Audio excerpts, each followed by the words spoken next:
So good day everyone. This is lesson quarter 1 music and art 7 lesson 4 week 5 to 7. So medyo mahaba itong lesson na to kaya nahati siya into part 1, part 2 and part 3. For the content standards, the learners demonstrate understanding of the contemporary and emerging popular music and arts of the Philippines and selected Southeast Asian countries and their cultural influences, including the subjects, themes, concepts, mediums, processes, techniques, and or practices. So learning competencies, the learners produce creative works about contemporary and emerging popular performing and visual arts of the Philippines and selected Southeast Asian countries using relevant concepts, processes, techniques, and or practices. So for our objectives, number 1, explain the artistic choices they made in their creative works, linking them to the techniques and concepts observed in the studied arts. Number 2, apply relevant concepts, processes, and techniques to create original creative works inspired by these arts. Number 3, produce creative works inspired by these arts using relevant techniques. And last, participate actively in the culminating activity inspired by the contemporary performing and visual art. So for the team, Contemporary and Emerging Music and Arts of the Philippines and the Southeast Asia and their cultural influences. So yung team naman natin is for whole quarter 1. So this is a lesson. You're going to define yung pictures, kung ano yung kanyang title, subject, themes, concept, medium na ginamit, processes, techniques, and practices. So yeah. So Sabel, describe its characteristics and express your thoughts about the message of the artwork. So ito yung painting na Sabel. So identify nyo lang dyan kung ano yung mga characteristic of these visual arts. And for the lesson purpose, activity 2, behind the scene.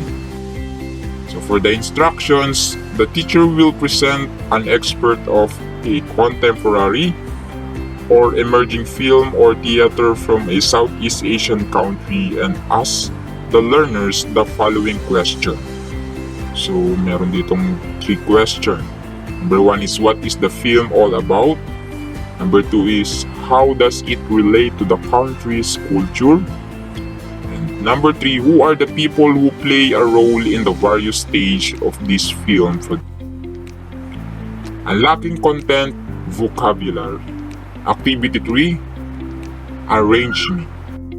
So for the instruction, so organize letters to create term associated with the process of making a film. The provided definition gives hints for each term. So let's start. So ang gagawin nyo lang is you're going to rearrange the different letters to find out the hidden words using the following statement. The person responsible for guiding and overseeing the creative aspect of a film production, including directing actors, visuals, and overall storytelling.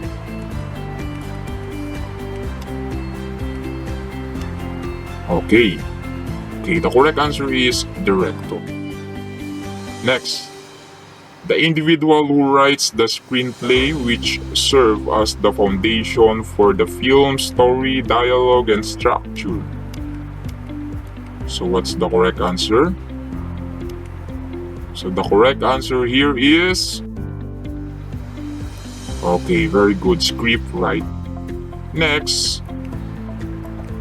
a performer who portrays characters in a film, bringing them to life through their acting skills and interpretation.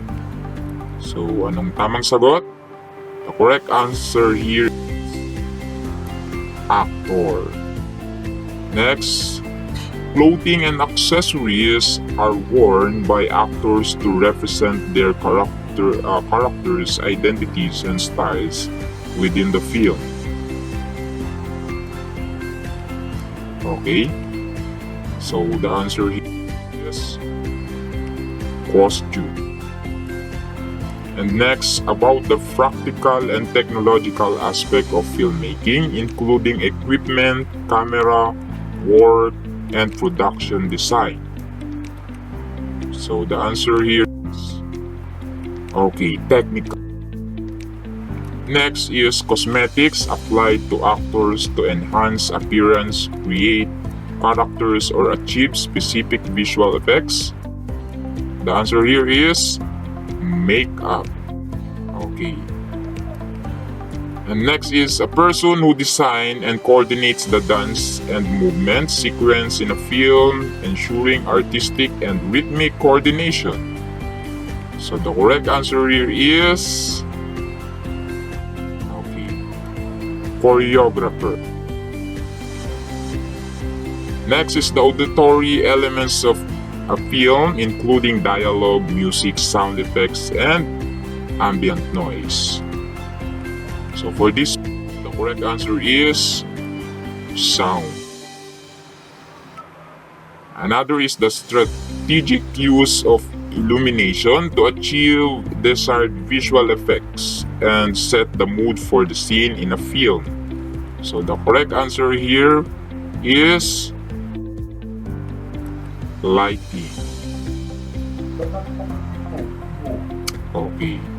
So kung mapapansin nyo dun is parang pinakita dun kung ano ba yung mga hindi natin nakikita bago maipalabas yung mga paborito at nagugustuhan nating mga movie, na kung saan makikita natin yung mga actors, kung paano sila mag-prepare, mga director, mga scriptwriter, propsman, lighting, sound, technical, at marami pang iba. So yun is related.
Wancho!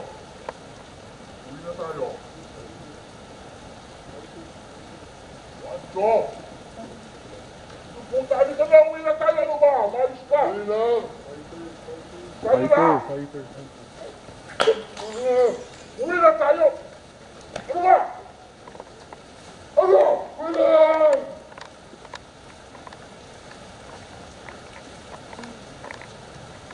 Umayos ka!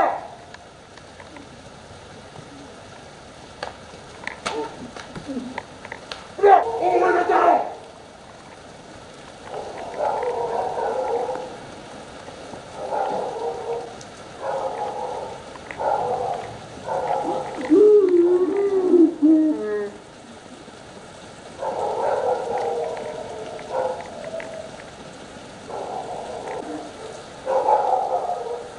Sige, sundo na, sundo.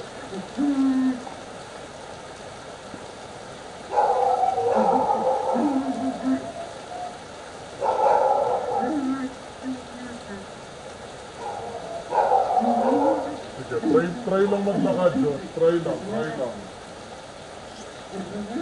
Thumbs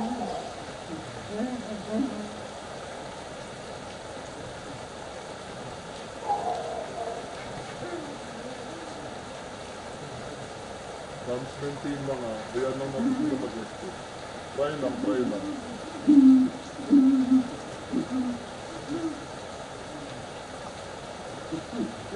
Let them exit lang.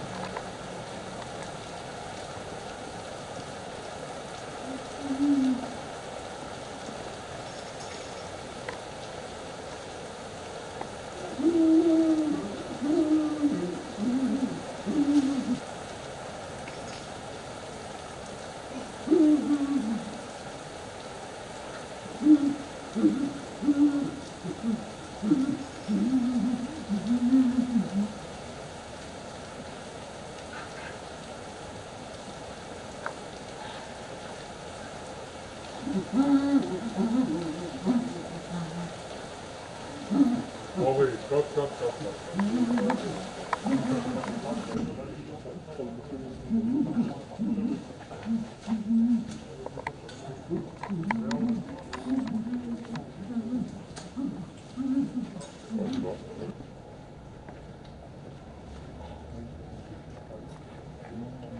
Today, which is roles in the film production.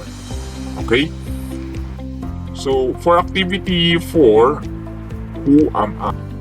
So, for the instruction, the teacher hands out these paper cutouts to 10 groups of students while the teacher explains the duties. The class determines which person's position is being talked about. If the answer is right, the student with that role sticks that cutout on the board until the illustration below is achieved. So let's start. So makikita nyo sa picture is the following roles in the film production. Sila yung mga bumubuo para dun sa mga movie or film na ginagawa. So sila ang dahilan kung bakit tayo may mga napapanood na mga magagandang palabas. So the first one here is producer. Tulad na nakikita nyo sa pictures, responsible for overseeing the entire film project. So they are also responsible for secures financing, manage budgets, and ensure the project stays on schedule. And last, may be involved in script development, casting, and hiring key personnel. So ang producer, sila is responsable para sa budget ng mga kailangan gastusin. Sila din yung halos tumitingin sa kabuuan o pagsasaayos ng isang production. Next is director. Shapes the creative vision of the film. Second is guides actors' performances and overall storytelling. Third is makes decisions about shot composition, camera angles, and scene pacing. So sa director, ito yung may isa sa pinakang importante din na roles sa isang film na kung saan sila yung nagde-direct, nag-aayos ng ano yung dapat maging maganda sa paglabas sa camera, sa pag-acting, kung sino yung dapat ma-emphasize at kung sino yung mga dapat makikita sa mismong film. Next is scriptwriter. Develops the script which serve as the foundation of the film, writes dialogue, characters, and narrative structure. And last, collaborates with the director and producers to refine the story. Malaki din ang ginagampanan ng scriptwriter kasi siya yung nagsusulat ng mga sasabihin, ng mga linyang dapat sauluhin ng mga actors para mas maging kapanipaniwala at mas magustuhan ng mga viewers yung isang movie or film. Sila din ay nakikipag-coordinate sa director, sa producer, kung ano ba yung magaganda at mas maayos na linya na pwedeng gamitin sa film. Next is production designer. So, responsible for the visual look and feel of the film, design sets, props, and overall aesthetics to match the script and director's vision.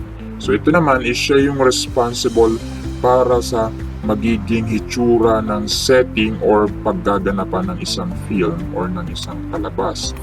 Para mas maging makatotohanan, For example, is kailangan umuulan. Sila yung nag-aayos. Or for example, kailangan magmukhang naggegera yung isang set or isang lugar, sila yung nag-aayos. Production design. Next is art director. So works closely with the production designer, manage the art department, ensuring sets and props align with the film's visual style. For art director, sila naman yung responsible to check kung ano ba yung magiging maganda sa paglabas ng palabas sa TV. Sila din yung nag-ensure or nag-aayos ng mga props na kailangan gamitin at isaayos o yung mga ginagamit na props ng mga actors, sila yung mga nagagawa na. Costume designer designs to define characters and selects costume the film's time and place. So collaborates with the director, establish character identities through clothing. So sila naman yung mga naggagawa ng mga damit ng mga sinusot ng actors para mas kapani-paniwala yung kanilang mga pinoportray or ginaganapan. Cinematographer or the director of photography, in charge of capturing the elements of visual films, decide on camera angles, lighting, and shot composition, works closely with the director to achieve the desired visual style. Ito yung laging medyo kalapit ng director to check kung ano nga ba at sino yung ma-emphasize sa camera, mag-aayos ng blockings, kung tama ba yung angulo ng kuha, yung lighting, so cinematography, at sila din yung naghahanap ng maayos na lugar ng pag-shootan para mas maganda. So editor collaborates with the director, shape the story and pacing, works with the sound and visual effects teams to achieve the desired result. So after na magkaroon ng mga shoot, so papasok ngayon itong si editor, which is responsible para mas maganda makat yung mga dapat hindi makita sa video at madagdagan ng mga animation na kailangan or editing ng liwanags para mas maging maganda ang kalalabasan ng film. Or actors bring characters to life through their performances, interpret and portray characters based on the script and director's guidance. It also collaborate with the other actors to create believable interaction.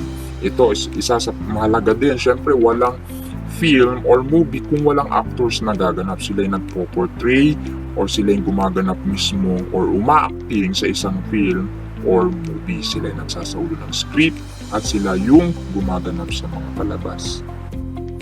Music supervisor selects and licenses music for the film.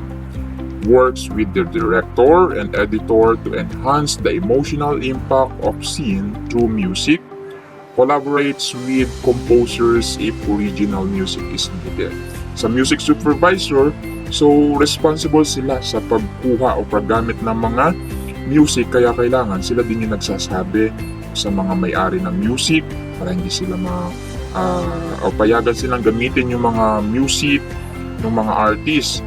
At sila din yung nag-iisip ng mga sound effects na babagay dun sa isang palabas, especially sa mga horror movies, comedy. Yan, kailangan din. So yun lang, that's all, and thank you.